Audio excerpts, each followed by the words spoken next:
Hetepu Kingdom. Hetepu means peace and blessings. And grand rising. Welcome. Come on in. Come on in. Welcome to Queen Mother Mayata Speaks. And welcome to this wonderful kingdom gathering. Let's start by preparing our minds to receive this powerful message. So whatever you need to do to receive this message at this time in this space, do it. One way I like to prepare myself in this time and space is to breathe in and breathe out. So think about doing that. Also, give thanks to our ancestors, our elders. Call their name. Take this moment to call their name. That's wonderful. That's wonderful to acknowledge how they kept the light on. Just take this time to relax your mind. Turn within. Go as far up as you can go into the divine consciousness. Far up as you can go into that kingdom mindset.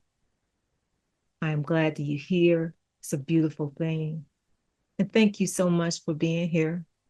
The following video is very important as we are in the era of divine civilization and as many are choosing to enter the Exodus. Understand your greatness and know we are one nation enlightening global kingdom. Please like and subscribe to be notified of upcoming videos and episodes. Thank you, love you, and enjoy your rising. Today's kingdom teaching is truth, eliminating indoctrination. Wow. So we're going to talk about what indoctrination is, and we're going to talk about how to eliminate it. And that's going to be very quick, you will see. And then we're going to talk about different types of indoctrination we need to eliminate. We're going to start off with the white supremacy indoctrination. What is indoctrination? Indoctrination is locking up divine energy. It's an intentional attempt to lock up your divine energy. In other words, preventing one from knowing that they are the image and the likeness of the Creator and what that power, what that knowledge brings, that knowledge, that light brings power. And light is our power, and light eradicates darkness. The importance of divine energy. Now, I took it up. I'm not just talking about your energy. I'm talking about divine energy. In your creation, in image and likeness, you are divine energy. Divine energy constructs. Divine energy creates. When you create in divine energy, you're creating in such a frequency that is so above the world's consciousness. Therefore, when we talk about indoctrination, we're talking about the intentional derailment of you from connecting to your divine consciousness. Because once you're in the divine consciousness, look at the image. Once you're in divine consciousness, you are out of the world's mindset. So how do we eliminate indoctrination? With the truth.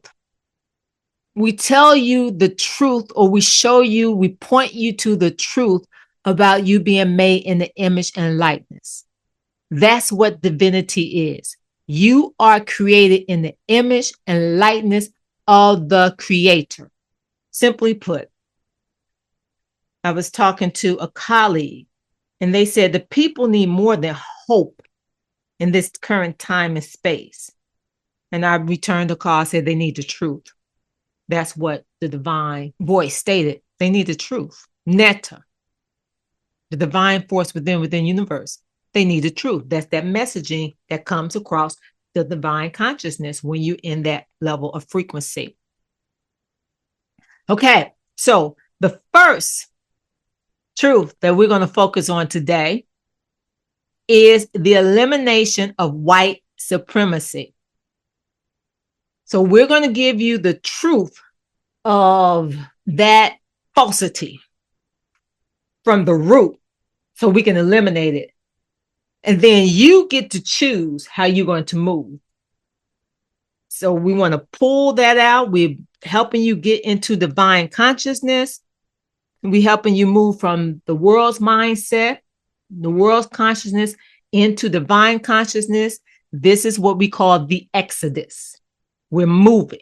We're going into a higher level of understanding of image and likeness, who we are.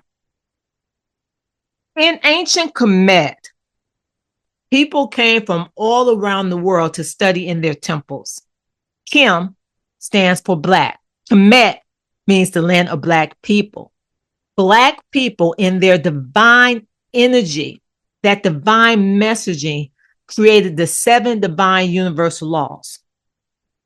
That was the start of chemistry and the study of astronomy, science, and everything are embedded in these 7 divine universal laws that were created. The teaching institutions of Kemet were worldly known. People came from all over. Netta told me that we were not supposed to allow the Greeks into the temples of Kemet for learning. Netta told me Black people were told not to allow the Greeks in the temples for learning. We didn't listen.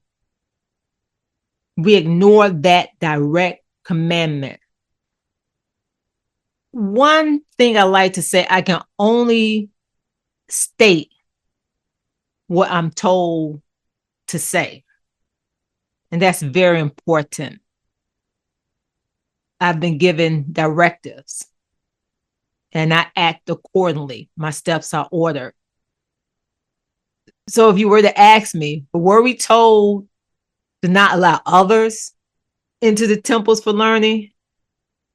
The message I am told to tell you today is what I was told. We were not supposed to teach the Greeks.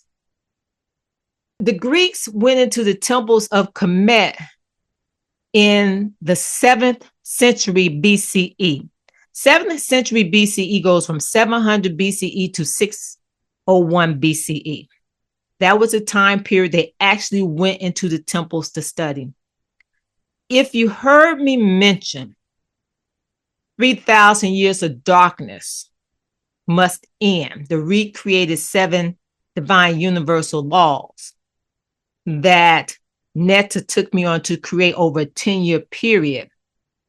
And the reason why, because the creator stated 3,000 years of darkness must end. This is where that 3,000 years of darkness start. Pay attention. The Greeks were in the Dark Ages, beginning around 1200 BCE. They didn't gain enlightenment until they went into the temples of Kemet. In the Dark Ages, they moved in darkness, fighting. The Greeks trying to conquer, fighting, conquer land, fighting, birth rate declining. Based on the knowledge of the creator, don't let them into the temples. A great metaphor to understand this is when you're in a relationship with someone. And based on knowing about this relationship, someone says you shouldn't partner with that person. You shouldn't marry that individual. Okay? And you decide to partner with them, take it to another level, or marry them. You see the red flags, but sometimes one may think they can change an individual. In part 5, I tell a story, a true story of a new administrator. And go back and listen to Divine Civilization Part 5. You want to listen to all of them because these are in parts. As I stated in Part 5, I didn't have to love my enemies. I had to love the creation and the creation of me in the image and likeness. Understand that. Go back and listen. I do know what the Kemites were thinking. I was told that. I was also told not to share it here at this time. Based on Netta's understanding of how the Greeks moved, we were told not to allow them into our temples. That's where the 3,000 years that I'm referring to start. You're talking about 3,000 years ago when you talk about 1200 BCE, okay? Remember, the understanding was prior to the coming in to the temples. The first known Greek is Thales. So we're in the 600s BCE, that's 7th century. Thales came in and studied, then other Greeks came in. They learned from Black people. Chem means Black. Kemites, Black people, Kemet, the land of the Blacks. Then, approximately 100 years later, 6th century, when you go from the 600 BCE to 501, in the 500 BCE, they established their own schools of philosophy in Greece. Pay attention. Thales came in and studied, then other Greeks came in to learn about themselves, know thyself. Always says going along pretty okay until Plato. Plato came in to the temples, he studied, he learned from the Kemites 13 plus years. And I always say, I don't know what was on Plato's mind. But when he went back to Greece, eventually in 360 BCE, he created the noble lie. The noble lie is about telling people where they are long enough and they will believe it and conform to their position in society. So now you started this hierarchy in the Greek Republic of nobility, which was mostly the noble people being white men. The noble lie. What Plato demonstrates is a mindset that even though the Greeks went into the temples, the mindset of conquering and darkness was still in them. And what Plato proved was that the Greek culture was still alive and well, that culture of darkness. Plato is not a hero. The Greeks are not supreme. They study in the temples of Kemet. Kim, Blackness is supreme. Understand what Blackness is. Blackness is a chemical in the body that allows you to reach a very high frequency. We're not talking about Black because of color. We're talking about Black, the chemical, which is the molecule that absorbs sunlight and all forms of light to get you into a very high frequency in the divine consciousness. This is why one of the ancient Kemites proverbs is, the kingdom of heaven is within you, and whosoever shall know themselves shall find it. Now, the Greeks having less Kim, Blackness, than the Kemites, I'm sure it contributed to Plato creating this noble lie for power. Plato also talked about the nature of reality. He learned from the Kemites 13 plus years The noble lie was implemented on the Greeks beginning in 360 BCE.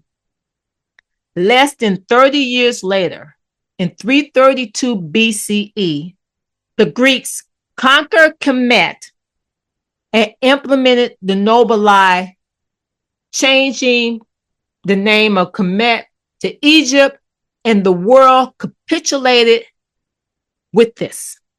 Understand this. In 332 BCE, when the Greeks conquered Kemet, they took the world into darkness. This, the noble lie, anti-Blackness, is a root in the tree of white supremacy.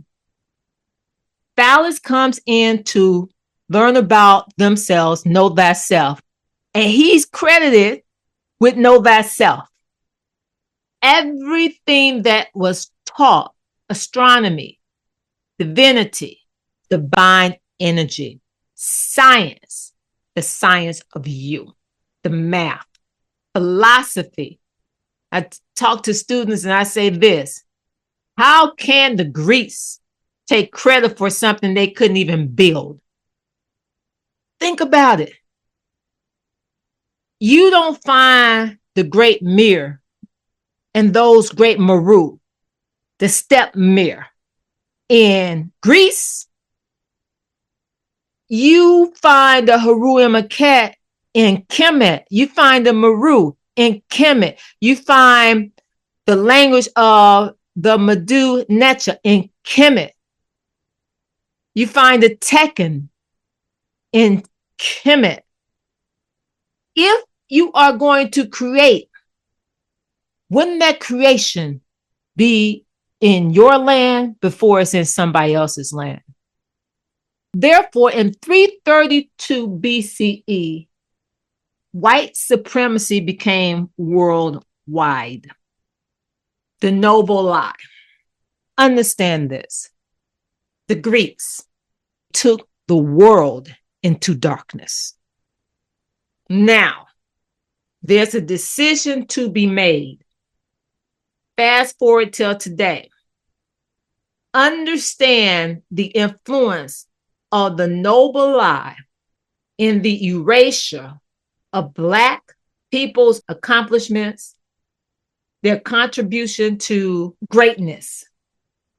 Understand what this noble lie has done. It perpetuated world in darkness. It perpetuated the Catholic start of Christianity, the Romans' influence in Christianity, the Arabs' slave trade, the transatlantic slave trade, the building of America, the building of the Western world. And we talk about this not only in the 7 recreated universal laws, but we also talk about this in the 5, the reestablishment of divine civilization videos. You may ask why I'm not talking about white people. White is a construct that underscores white supremacy. They don't know themselves. Okay, they have Blackness in them, but they've been told that they don't, because the Greeks created another word to mean Blackness. They called it melanin. So, and I hear Blacks say this too, non-melanated people. What non-melanated people? They have Blackness. That's for them to understand. Let's talk about us. Black people's light, starting of civilizations all over the world, don't reduce Black people to a color. We're greater than that. Their light, their understanding in the image and likeness, and in that understanding, align themselves in their anointing.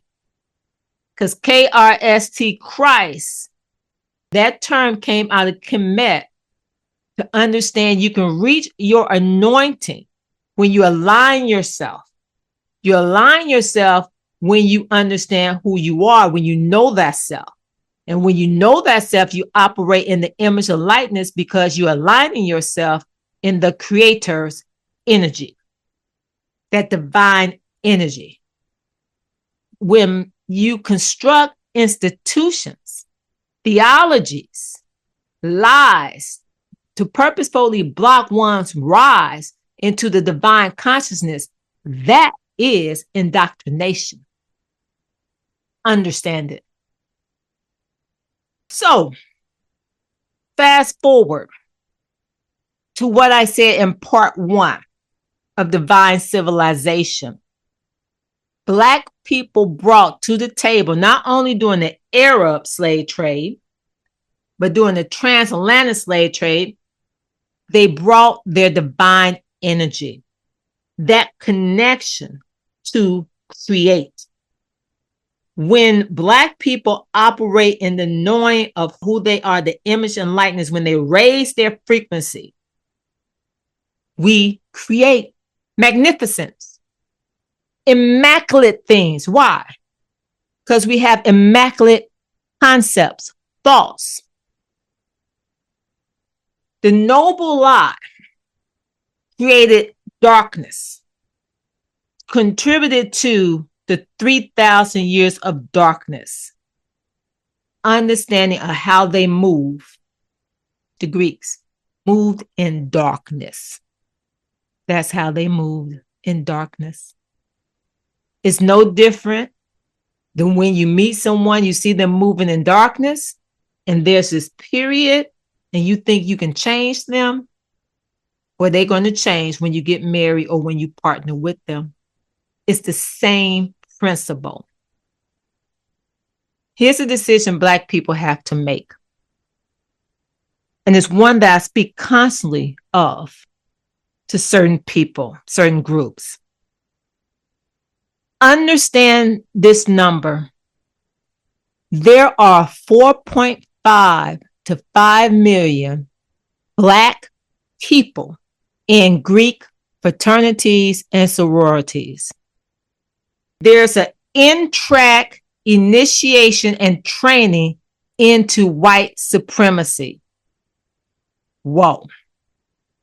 I've spoken to people who have status in some of these Black Greek fraternities and sororities.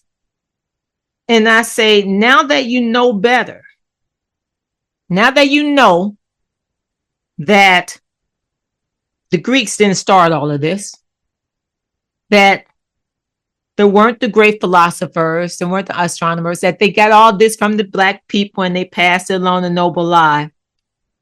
Why don't you just change your name, find language in the Meduneta, rebrand yourself, and just to make it simple, I have yet to hear that conversation or to witness it. And we won't even talk about initiation. If we're going to deal with the eradication of the white supremacy mindset in the world, or if we're going to eliminate that from our thinking, then we have to know the truth about who we are in the image and likeness. If we're going to rise into our divine consciousness where there is a true understanding of image and likeness, where we operate from divine energy, okay, then we have to decide what indoctrinations we are going to eradicate as we go through this exodus, as we continue on this exodus, going through the one divine body. When you know better, you do better. When you know better, you elevate. It is time to start more elevated organizations on our college campuses that represent our greatness. Now, I would like to tell you what I want to see, because it just makes sense. There needs to be, at the very least, Comedic understanding on HBCU campuses. Professors who want to teach the noble lie. Let me tell you, I had one at Howard. He wrote his own book on philosophy, and I knew enough to challenge him. I would go to the School of Divinity and say that wasn't started by Greeks. I knew enough to challenge him because I was always receiving the messages. I would hear something like, that's not right. Professors who want to teach this Greek philosophy from the position of white supremacy, that they discover everything, need to be booted off the HBCU campuses. No more lies. And let me tell you, I'm hearing this as I talk from the divine messaging. No more lies, not on HBCU campuses. Greek fraternities and sororities, Black Greek fraternities and sororities, which Black Greek is interesting because Black Greek, the surname is Greek, right? Need to be, should have a certain amount of time, give them about 1 year to transition. As a matter of fact, what I'm hearing should be ousted. That's, and let me say this. There doesn't have to be any violence in this. It just have to be the truth, which is, if you're listening to this and you have a loved one or a child or a niece or nephew who plans on pledging, do the hard work and say, we're not going to pledge Greek fraternities and sororities. We will start our own. We will use symbols. We will find out what the symbols are, the Medunet, and start our own. Okay? I've always been a fan of understanding what you can create, and your representation will be of greatness, because now you're coming forth in the truth. You're coming forth in divinity. It's a beautiful thing. Those who want to exist in the noble lie, that's them. They're going to have to deal with their journey of life and whatever they put out. The truth is always greater than the lie. It's at a higher frequency. If that's what they want to do, let them do that. But for us who want to operate in a higher frequency, understanding our image and likeness, the decision will have to be, we're not going to join the Greek fraternities and sororities. They're part of the noble lie. Okay? We're going to create our own. We're going to study our own greatness and create organizations that represent the truth of who we are, what Black contributions, our greatness to the world. Therefore, Black people, as we begin to move out of the world consciousness, we are going to exist in the divine consciousness, in the image and likeness. So that's how we eliminate that particular indoctrination. Isn't that wonderful? That is wonderful. Divine energy creates. I mean, I can just visualize the young college students creating these magnificent Akabulan, comedic organizations and walking in the image and likeness. The true initiation process, the true initiate is about understanding your divinity. It's a lifelong process of understanding the creation of you, the science of you. This is why it's very important to know thyself, to know your divinity. You are divine. That's what I Am Divine is about. Understanding your image and likeness. You have been created in the image and likeness of the Creator. Everything about you represents geometry, astronomy, natural philosophy. It represents the science of you, the math, everything. It's a beautiful thing. And whether HBCUs follow or not, everyone Black in this time and space have to make the choice They're choosing. Are you going to operate in the truth of your divinity or continue to exist in the noble lie? Netta, the divine force within, is telling us to free the soul. Free the soul means take off all the indoctrinations. Go to our anointing. I am here, Queen Mother Mayata. I am here to bring enlightenment about the 7 divine universal laws, so you will be able to know and be able to choose. For these are the universal laws of divine civilization. As we are divine energy, we must know, understand, and operate within the universal laws of divine energy. The 7 divine universal laws of energy are the universal law of mentalism, evolution, the universal law of correspondence, chemistry, the universal law of vibration, energy's frequency, the universal law of polarity, astronomy, the universal law of gender, life, the universal law of cause and effect, forces, and the universal law of rhythm, environment, oneness. The recreated 7 divine universal laws connect us to the universe as the universe, so that we will know our creation in the image and likeness of the Creator. And so we understand we are the light, and we will understand the power of light, an existence beyond time and space, an existence above self. We are one nation, enlightened global kingdom, where light reveals truth. The era of divine civilization is here. Know thyself. Know your divinity. We will continue with more eliminating indoctrinations on the next divine civilization. Please like and subscribe to be notified of upcoming videos and episodes. Thank you, love you, and enjoy your rising.